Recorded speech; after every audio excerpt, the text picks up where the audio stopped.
Good morning. तो साल का आखिरी दिन और जनवरी सीरीज का तीसरा दिन। तो रंग ढंग तो दिखाने शुरू कर ही दिए हैं। दोनों दिन नेगेटिव बंद हुआ है और जैसा कि मैंने पिछली बार डाटा दिया था आपको, 2019 से लेके 2024 तक 6 साल तक जनवरी के महीने में नेगेटिव रिटर्न मिला है। तो देखते हैं ये जनवरी क्या करती है। तो पहले अपनी जनवरी से बात करते हैं बाहर की। तो यूएस में भी पिछले 2 दिन नेगेटिव रहा। कल लगभग 0.97 डाउ और 1.1713 नेस्डेक, यानी कि लगभग दोनों 1% नीचे रहे।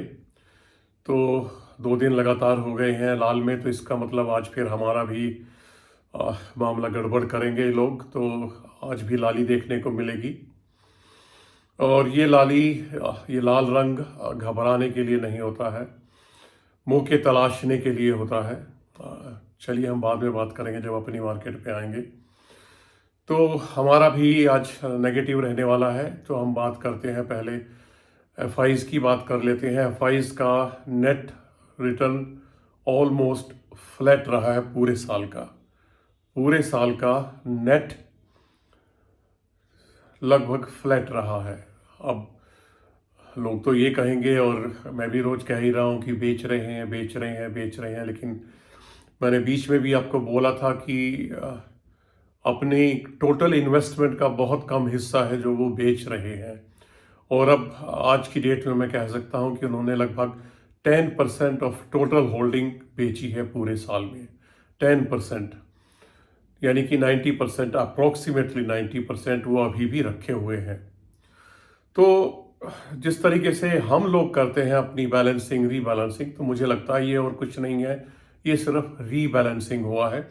क्योंकि उनकी जो बिक्री है ऑयल एंड गैस में ज़्यादा रही है और बाकी ऐसा कुछ नहीं है। मिड कैप स्मॉल कैप में उन्होंने काफ़ी होल्डिंग बढ़ाई है, यानी कि 136 कंपनियों में उन्होंने अपनी होल्डिंग को बढ़ाया है। तो इसका मतलब खाली बिक्री बिक्री नहीं है, वो खरीदारी भी करते रहे हैं अपने पोर्टफोलियो को। मेरा अपना आइडिया है बैलेंसिंग या रीबैलेंसिंग, जो भी शब्द यूज़ कीजिए आप अपनी सुविधा के हिसाब से, उन्होंने रीबैलेंस किया है पोर्टफोलियो को। इसका मतलब इनडायरेक्टली अभी भी वो कुछ सेक्टर में बुलिश हैं, specially mid cap small cap में तो है ही। तो पहली बात तो ये हुई। दूसरी बात, मैं सुबह देख रहा था मार्केट बंद होने के बाद, मुझे लग रहा है नए साल के लिए एक नई पिक अमेज़ोन को कंसिडर किया जा सकता है। मैं अमेज़ोन को ऑलरेडी मेरे पास है, मैंने पहले भी बोला था, लेकिन मैं अमेज़ोन पे नज़र रखूँगा इस जनवरी के महीने में। अगर और गिरावट आती है तो एप्पल 52 वीक हाई पे चल रहा है, तो उसको इग्नोर करूँगा। सिर्फ अमेज़ोन मुझे ठीक लग रहा है, इसके ऊपर मैं नज़र रखूँगा। उसके बाद एक और चीज़ मैंने देखी, चाइना में भी 40,000 करोड़, चाइना का इंडियन मार्केट में 40,000 करोड़ का निवेश है, जो 35 कंपनीज में है, 35 कंपनियों में है, जिसमें HDFC, ICICI बैंक और इन्फोसिस मेन है। यानी कि चाइना हमारा दुश्मन होते हुए भी हमारी मार्केट में भरोसा जता रहा है। 40,000 करोड़ का इन्वेस्टमेंट है हमारी कंट्री में। इसके बाद हम आते हैं थोड़ा अपनी मार्केट की तरफ आते हैं। तो अगर हम अपनी मार्केट की बात करें तो रिटर्न देखिए आप पिछले 5 साल के। बायोकॉन केवल 19% का रिटर्न मिला है हमें, फाइजर 17% का, डाबर केवल 8% का। उसके बाद HDFC 3% का, कोटक बैंक -2% का, UPL -4% का, और उसके बाद बाटा और इंडसइंड बैंक -7%। ये हमारा रिटर्न है इन स्टॉक्स का पिछले 5 साल का, अगर आपके पास है तो। वैसे मेरे पास भी हैं ज़्यादातर, यूपीएल भी है, बाटा तो मैंने बेच दिया था अभी का, दोबारा लेता रहता हूँ मैं। बाटा तो नीचे आता है 1250 के आसपास, 1400 के आसपास में बेचता रहता हूँ, कई बार मैं कर चुका हूँ इसको। इंडसइंड बैंक जो है अभी नीचे है, तो इसको मैंने अभी पिछली बार भी रिकमेंड किया था कि 2025 में ये अच्छा रिटर्न देना चाहिए। उसके बाद मेरी इस लिस्ट में टाटा टेक भी है। टाटा टेक 890 के आसपास आ गया, तो और गिरता है तो धीरे धीरे इसको एक्यूमुलेट किया जा सकता है। मैं भी कल मेरी नज़र से चूक गया, क्योंकि कल मेरा ध्यान रहा रिलायंस इंडस्ट्रीज़ की तरफ जो 1210 में मुझे मिला, सीमेंस की तरफ, एबीबी की तरफ, और कुछ मेटल स्टॉक्स कल मैंने खरीदे हैं। और एक दो तीन स्टॉक मैंने, वो काफ़ी गिर गया था, लिंडे इंडिया, उसमें भी 2-3 स्टॉक खरीदे हैं। तो यानी कि कुछ मैंने थोड़ा सा कल खरीदारी की है। SKF भी मैंने खरीदा है, ऑटो एंसिलरी है, 4400 के आसपास आ गया, काफ़ी गिर चुका था।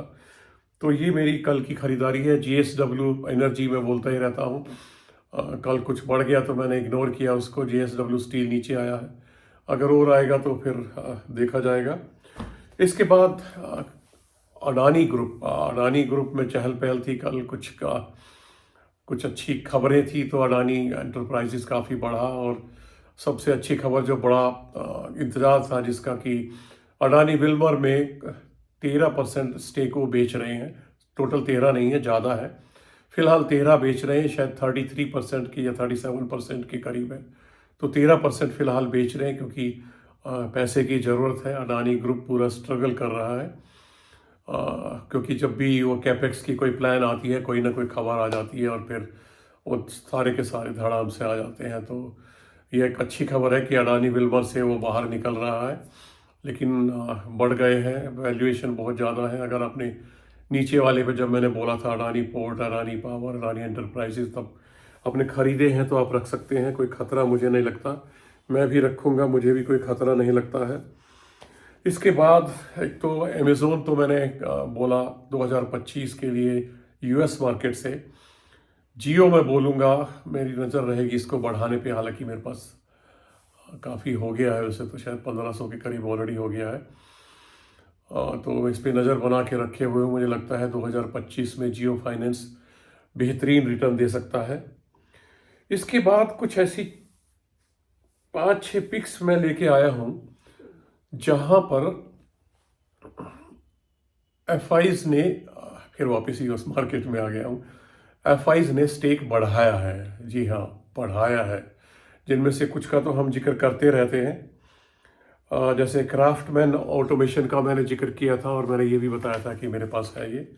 इसमें उन्होंने स्टेक बढ़ाया है अपना 15.76 से बढ़ाकर कर दिया है 16.61। और जब इस तरह के स्टॉक गिरते हैं, हम पहले भी जिक्र कर चुके हैं कि रिटेलर्स जो है छोड़ छोड़ के भागते हैं। रिटेलर्स का घटा है 14.8 से लेके 13.14 पे आ गया है। बेहतरीन स्टॉक है मेरी नज़र में, कंसिडर किया जा सकता है। मेरे पास ऑलरेडी है, या 5500 के करीब, 5300 के करीब है, और गिरेगा तो I will consider that. Marks and pharma शायद मैं 150 रुपये से आपके सामने डिस्कस करता आ रहा हूँ। इसमें भी उन्होंने 18.9 से अपना स्टेक बढ़ा के 21.3 किया है। बेहतरीन कंपनी है। अगेन रिटेलर्स 33 से घट के 30% पे आ गए हैं, और भी बेचेंगे अगर मार्केट गिरेगी तो। प्रॉफिट बढ़ रहा है। पी लिटिल बिट हायर है, 38 है। पी क्राफ्टमैन ऑटोमेशन का भी 51 है, ध्यान रखिएगा। इसके बाद मिसेस बेक्टर फूड, मैं कई बार नाम लिया है इसका, मिसेस बेक्टर फूड 8.22 से बढ़ाकर, जी हाँ 8.22 से बढ़ाकर FIs ने अपनी होल्डिंग 13.21 कर दी है, यानी 5% लगभग बढ़ा दी है। तो पी तो अभी हाई है इसका, 70 का है, 1600 का प्राइस इस वक्त चल रहा है, लेकिन कैपेक्स प्लान है, बेहतरीन कंपनी है। शायद मैं 2-3 बार रिकमेंड कर चुका हूँ, मेरे पोर्टफोलियो में भी है। लेकिन थोड़ा नीचे का है, लेकिन अगर और नीचे आता है तो फिर मुझे कोई संकोच नहीं होगा इसको बढ़ाने में। इसके बाद आता है सैनको गोल्ड। जी हाँ, सैनको गोल्ड में पब्लिक होल्डिंग भी काफ़ी है वैसे, पर घटी है 14.36 से 12.9 पे आ गई है। लेकिन FIs की होल्डिंग 9.58 से बढ़ के 15.88 हो गई है। पी इसका 40 का है, लेकिन बेहतरीन परफॉर्मेंस दे रहा है ये। अभी अभी इन्होंने थोड़ा कैपेक्स भी शुरू किया है अपना। तो ये कुछ ऐसे स्टॉक्स हैं जो एफआईस जिसमें बढ़ा रहे हैं। तो कोई इन्वेस्टमेंट एडवाइस मेरी तरफ से नहीं है, मैं डाटा आपके सामने रख रहा हूँ। जेफरीज एक नोट निकालता है साल में, ग्रीड एंड फियर, ये एक शब्द सुनते रहते हैं आप, ग्रीड एंड फियर, यानी कि जब हम खरीदें तो वो ग्रीड और फियर का आमतौर पे कोई वॉरेन बफे के नाम से इन दो शब्दों को लाता है, कोई किसी के नाम से लाता है, पर ये है कि हम लालच में खरीदते हैं और जब डर में खरीदने का टाइम होता है हम बेचते हैं। तो उन्होंने जो नोट निकाला है जेफरीज ने, उसमें वो बैंक में 12% का स्टॉक होल्डिंग है उनका, बैंकिंग में, यानी बुलिश है। एशियन जो होल्डिंग है उनकी बात कर रहा हूँ मैं। सीमेंट्स में 4% का वेटेज उन्होंने दिया, यानी कि सीमेंट्स को अच्छा मान रहे हैं। इसका मतलब कि सीमेंट्स अच्छा करने वाला है और सीमेंट्स का रेट काफ़ी गिरा है कल। वैसे भी कॉर्पोरेट एक्शन ड्यू है इसमें, मैंने शायद पिछली बार भी बताया था कि डीमर्जर होना है इसमें, तो ध्यान रख सकते हैं आप सीमेंस का, एबीबी का जो अभी अभी मैंने जिक्र किया। इसके बाद ये बैंकों में थोड़ा सा पॉजिटिव है, जैसा कि मैंने बताया। अगर ग्लोबल होल्डिंग की तरफ देखें तो जेफरीज पॉजिटिव है, जोमेटो, नाइका, कोटक बैंक, इस तरह की होल्डिंग में थोड़ा सा ज़्यादा पॉजिटिव है 2025 के लिए। तो आप देख सकते हैं, मेरे पास शायद आज के लिए इतना ही है।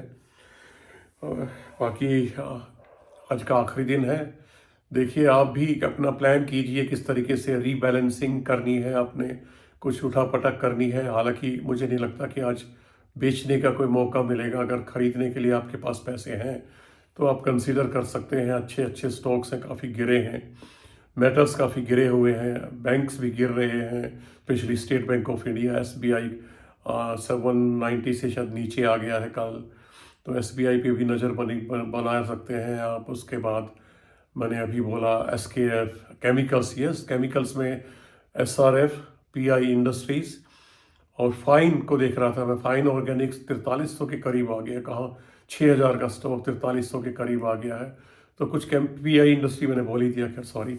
तो इन स्टॉक्स पे भी नज़र बना के रखी जा सकती है। तो देखिए केमिकल्स पिटे हुए हैं, इनका वक्त भी आना चाहिए 2025 में, लेकिन अच्छे स्टॉक्स हैं SRF, PI, फाइन ऑर्गेनिक्स वगैरह, तो इनको देख सकते हैं। UPL को मुझे लगता है अवॉइड किया जा सकता है, क्योंकि कुछ बढ़िया कर नहीं रहा है पिछले 5 साल से। मैंने अभी बोला था कि 5 साल में 7% नेगेटिव रिटर्न दिया है।